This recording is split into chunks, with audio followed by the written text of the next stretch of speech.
Good morning students. आज हम लोग इंट्रोडक्शन टू यूक्लिड्स ज्योमेट्री के पार्ट 4 में हम लोग एक्सरसाइज 5.1 के क्वेश्चन नंबर 3 और 4 को डिस्कस करेंगे। तो हमारा क्वेश्चन नंबर 3 है यहाँ पे, consider two postulates given below. यहाँ पे दो पोस्टुलेट दिया हुआ है, ठीक है।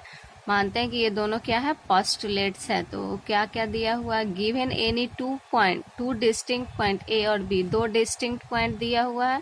There exist a third point, वहां पे एक थर्ड पॉइंट है, which is in between A and B, जो कि ए और बी के बीच में है, ठीक है।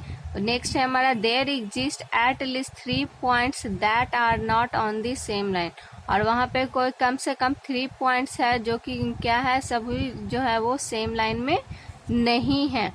उसके बाद दिया, और do this postulate contain any undefined terms, क्या यहाँ जो दो पोस्टुलेट दिया हुआ है यहाँ पे कोई एक अनडिफाइंड टर्म है।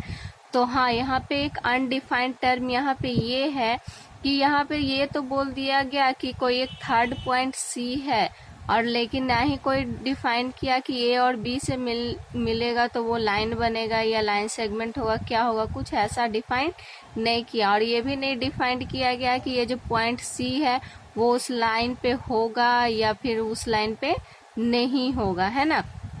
तो यहाँ पे हम लिखेंगे, yes this postulate contain undefined terms as we have no information about the line segment A B and we don't know about the position of the third point C, whether it is lying on the line segment AB or not, ठीक है।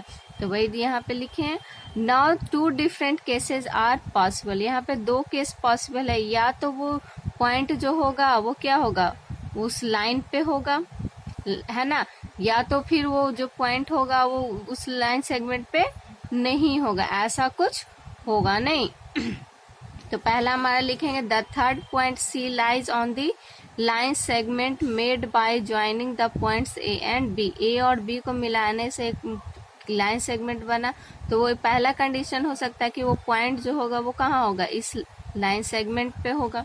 दूसरा condition हमारा क्या आता है, यहाँ दूसरा condition आता है कि the third point C doesn't lies on the line segment made by joining the points A and B, A और बी के द्वारा जो लाइन सेगमेंट बनाया गया उस लाइन पे क्या, उस लाइन सेगमेंट पे वो पॉइंट ना हो, ये हुआ सेकंड कंडीशन। अब उसके बाद हमारा क्वेश्चन क्या क्या था, यहाँ पे हम लोग देख लेते हैं।